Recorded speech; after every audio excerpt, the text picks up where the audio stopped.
فجر کی قضا ظہر سے پہلے پڑھیں یا بعد میں؟ اگر فجر کی نماز قضا ہو جائے تو کیا ظہر کی نماز سے پہلے فجر کی قضا پڑھیں یا ظہر کی نماز کے بعد قضا پڑھیں؟ محمد مرسلین انڈیا سے، پہلے پڑھیں۔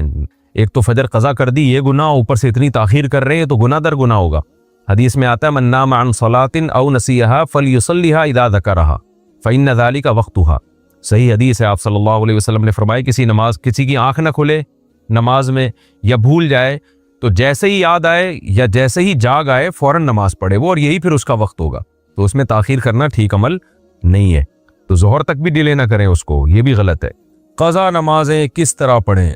قضا نمازیں کس طرح پڑھنی چاہیے؟ کیا ان کی پانچوں نمازیں اکٹھے ایک وقت میں پڑھ سکتے ہیں؟ وحید اللہ خان کوہاٹ سے، جی ہاں، ایک وقت میں، ایک دن میں آپ پڑھ سکتے ہیں، ایک ٹائم پہ بھی پڑھ سکتے ہیں۔ 5 نہیں بلکہ وطر کی قضا بھی واجب ہے، تو وطر ملا کے 6 ہو جائیں گی، تو وہ قضا اکٹھی بھی پڑھ سکتے ہیں۔ اور نیت یہ کرنی ہے کہ میرے ذمے، جیسے فجر آپ پڑھ رہے ہیں تو نیت یہ کریں میرے ذمے فجر کی جتنی نمازیں لازم ہیں ان میں سے میں سب سے پہلی نماز پڑھ رہا ہوں۔ تو دوبارہ جب فجر پڑھیں گے تو بھی یہ نیت کریں گے کہ میرے ذمے فجر کی جتنی نمازیں ان میں سب سے پہلی، اس لیے کہ وہ جو پڑھ چکے ہیں وہ تو ذمے میں رہی نہیں ہے نا، تو اب جو ذمے میں رہ جائیں گی ان میں سب سے پہلی، تو اسی طرح پڑھتے چلے جائیں، وطر بھی اور ظہر بھی اور عصر بھی، اور اس میں سنت نہیں پڑھی جائے گی۔ سنتوں کی جگہ قضا نمازیں پڑھ سکتے ہیں، کیا عصر اور عشاء کی سنتیں غیر مؤکدہ نہ پڑھیں اور اس کی جگہ قضا نماز پڑھ لیں؟ کس طرح نفل بھی نہ پڑھیں تو کیا یہ صحیح ہے؟ محمد آصف صاحب انڈیا سے، جی ہاں صحیح ہے، یہ سنت مؤکدہ تو نہ چھوڑیں لیکن غیر مؤکدہ قضا عمری کی خاطر چھوڑ دیں۔ محمد ایان لیاری سے، کیا قبر والے سنتے ہیں؟ اگر نہیں سنتے تو ہم یہ دعا کیوں پڑھتے ہیں السلام علیکم یا اہل القبور؟ وہ تو سنتے ہی نہیں، اختلافی مسئلہ ہے۔ ہماری رائے یہ کہ نہیں سنتے، قرآن مجید کی آیت ہے انک لا تسمع الموتى ولا تسمع الصم الدعاء، کہ نبی آپ مردوں کو نہیں سنا سکتے۔ تو اس پہ بہت کچھ لے دے ہوئی ہے، بہت کچھ کہا گیا ہے، تو احادیث میں بعض جگہ سننا بھی ثابت ہے۔ تو ہماری رائے یہی ہے، ہمارے اکابر میں سے بھی بہت سو کی رائے یہی تھی۔ حضرت مولانا سرفراز خان صفدر صاحب کا اس پر بہت تفصیلی رسالہ ہے، انہوں نے بھی آخر میں خلاصہ یہی بیان کیا ہے، وہ یہی ہے کہ اصل یہی ہے کہ مردے نہیں سنتے، الا یہ کہ جہاں سننا ثابت ہے تو وہاں ہم قائل ہیں۔ جیسے کہ حدیث میں آتا ہے کہ جب مردے کو دفن کر کے جاتے ہو تو یسمع قرع نعالہم، وہ لوگوں کی ابھی پاؤں کی چوکھٹ کی جو آہٹ ہے نا، پاؤں کی آہٹ، قدموں کی آہٹ، اس کی آواز سن رہا ہوتا ہے کہ فرشتے آ جاتے ہیں حساب کے لیے۔ تو وہاں یہ ہے کہ وہ جب آپ دفن کر کے جاتے ہیں تو مردہ بھی سن رہا ہوتا ہے قدموں کی آہٹ۔ لیکن بعض علماء کی یہ رائے ہے کہ یہ حدیث جو ہے نا یہ علم سے کنایا ہے، یہ مردے کو پتہ ہوتا ہے کہ مجھے دفنا کے جا رہے ہیں۔ واللہ عالم، اس پیچیدہ بحث میں ہمیں پڑھنے کی زیادہ ضرورت نہیں ہے۔ بہرحال آپ نے پوچھا ہے تو میری اور ہمارے بہت سے اکابر کی رائے یہی تھی کہ قرآن کی اس آیت کی روشنی میں کہ مردے نہیں سنتے، الا یہ کہ جہاں سننا ثابت ہے۔ تو اللہ اپنی قدرت سے کسی کو کوئی بات سنا دے تو پھر اللہ پہ تو کوئی پابندی نہیں ہے، نہ کوئی چیز اللہ کی قدرت سے باہر ہے۔ لیکن علی الاطلاق یہ قول کہ جب بھی آپ جائیں گے قبر پہ مردے سنیں گے، تو یہ قول ہماری رائے میں دلیل کے لحاظ سے کمزور ہے۔ ناتالیہ انصاری انڈیا سے، کیا سورہ فلق سورہ ناس دل میں ہی پڑھ کر دم کر سکتے ہیں یا زبان سے پڑھنا ضروری ہے؟ دل میں پڑھ کے نہیں دم کر سکتے بھائی، زبان سے پڑھنا ضروری ہے، زبان سے پڑھ کے دم کریں۔ سعودی عرب سے کسی نے پوچھا انڈیا اور پاکستان سے جو لوگ مسجد وغیرہ کے لیے چندہ کرنے آتے ہیں تو کیا ایسا کرنا جائز ہے؟ کیونکہ یہاں کی گورنمنٹ نے تو پابندی لگائی ہوئی ہے، وہ لوگ گورنمنٹ سے چھپ کر ایسا کر رہے ہوتے ہیں۔ جب گورنمنٹ نے پابندی لگائی ہے تو پھر ناجائز ہے، حکومت کے لاء کو فالو کرنا انتظامی چیزوں میں فرض ہے، ایسے پبلکلی چندہ کرنا۔ اور میں یہ بات بار بار بتا دوں کہ مسجدوں اور مدرسوں کے نام پہ نا فراڈی لوگ بہت گھوم رہے ہیں، جو چندہ کرتے ہیں ان کا نہ کوئی پیچھے مدرسہ ہوتا ہے نہ مسجد ہوتی ہے، اور بعض دفعہ مسجد اور مدرسہ ہوتا ہے لیکن وہ ہوتا ہی چندے کے لیے۔ تو اس لیے کہ ایسا نہیں ہو کہ کوئی بھی اٹھ کے مدرسے کے نام پہ پیسے مانگنا شروع کر دے، آپ دینا شروع کر دیں، یہاں بہت بیوقوف بنایا جاتا ہے۔ تو پہلے یہ دیکھیں ریلائبل مدرسہ ہے یا نہیں ہے، اس کی مینجمنٹ کون ہے، آڈٹ کا کوئی نظام بھی ہے یا نہیں ہے، چندہ کہاں آ رہا ہے، کدھر خرچ ہو رہا ہے۔ جب تک یہ پوری پراپر نالج نہ ہو، اسی طرح اپنی رقمیں اٹھا کے دیتے رہنا، یہ ضائع کرنے والی بات ہے مال کو۔ تو یہ ایک باقاعدہ بہت سے لوگ جو ہے نا اس دھندا بنایا ہوا ہے ان چیزوں کو، تو علماء ایسا نہیں کرتے، لیکن علماء کے روپ میں لوگ ایسا کر رہے ہوتے ہیں۔ کسی کے چہرے پہ تھوڑی لکھا ہوتا ہے کہ یہ عالم ہے، مفتی ہے، فراڈی ہے، کیا ہے، تو لوگ علماء کا گیٹ اپ بنا لیتے ہیں۔ یہ جتنے روحانی عامل ہیں انہوں نے اپنے نام کے ساتھ مفتی لگانا شروع کر دیا، مفتی فلاں مفتی فلاں۔ تو پاکستان میں کوئی پابندی تو ہے نہیں، کوئی بھی مفتی کہہ دے. حالانکہ روحانی عامل تو شریف انسان ہو، یہ بڑی مشکل سے، یعنی بہت ہی کوئی ایسا ریئر کیس ہوگا تو ہو گیا گا، ورنہ مفتی کہاں سے ہو گیا وہ. تو اب روحانی عاملوں پہ میں مزید زیادہ نہیں بولتا. تو اس لیے جو ہے نا، یہ جو بعض لوگ ایسا کرتے ہیں کہ چار دیواری کھڑی کی اور کچھ یتیم بچے لا کے رکھ دیے اور پھر نوٹ چھاپنے کی مشین بن جاتے ہیں. لوگ ان یتیموں کے چہرے دیکھ دیکھ کے پیسہ دے رہے ہوتے ہیں، اور وہ جو مدرسے کا محتمم ہوتا ہے وہ دبا کے پیسہ کما رہا ہوتا ہے، کوئی پوچھنے والا نہیں ہے اس سے.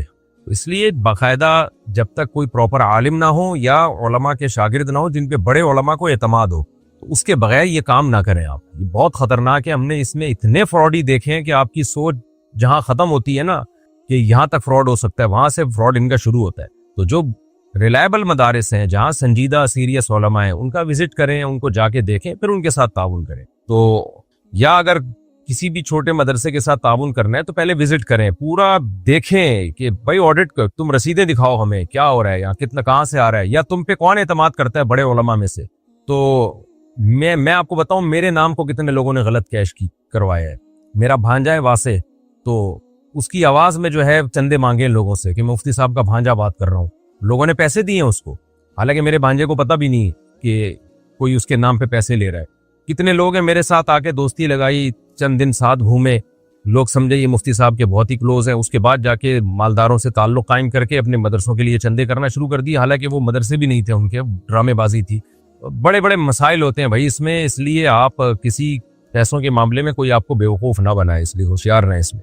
اور سعودی عرب میں جب کوئی چندہ مانگنے آیا تو بیچارہ اس کا تو پتہ ہی نہیں چلتا یہ ہے کون، کہاں سے آیا یہ.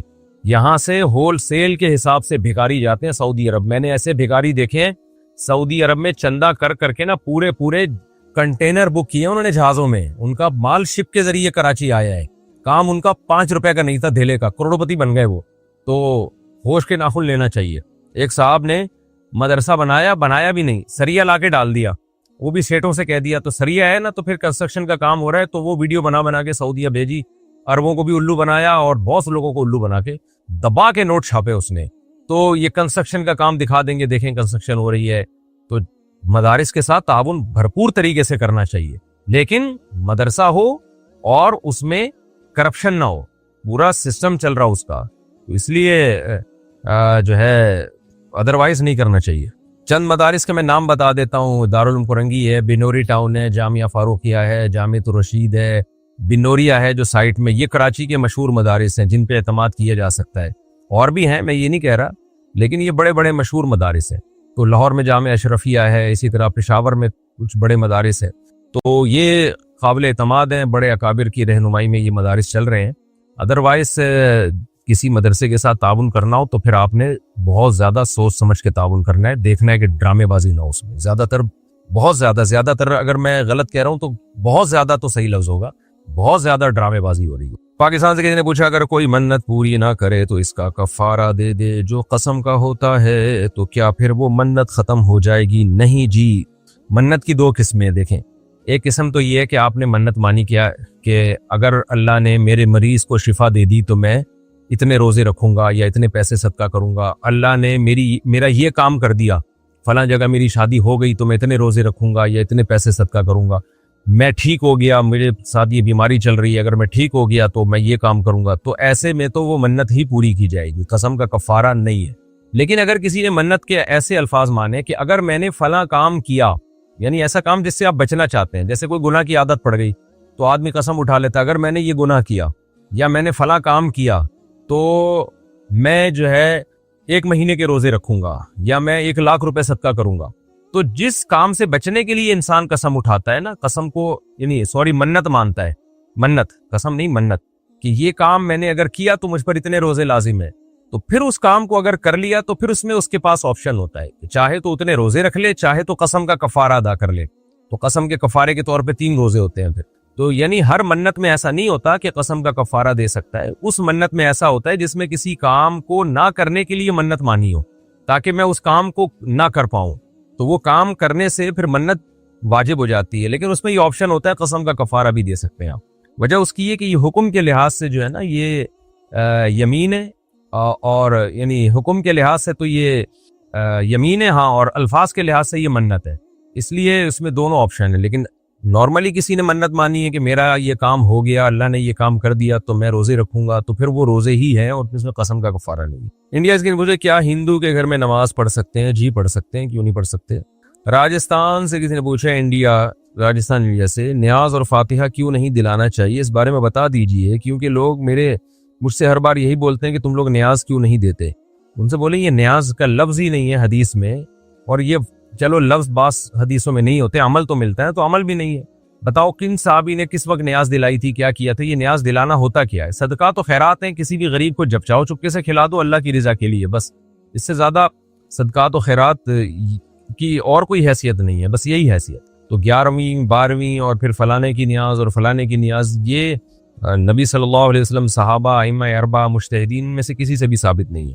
فاطمہ صاحبہ امریکہ سے پوچھتی ہیں، میں شادی شدہ ہوں اور صاحب اولاد ہوں، میں ملازمت کرتی ہوں اور اپنے بہن بھائیوں اور ماں باپ کی کفالت کرتی ہوں، اس خدمت کا موقع ملنے پر بہت خوش ہوں، آپ رہنمائی فرمائیں کہ کیا اپنے ماں باپ اور بہن بھائی پر خرچ کرنا صدقے میں شمار ہوگا یا مجھے الگ سے صدقہ دینے کا اہتمام کرنا چاہیے؟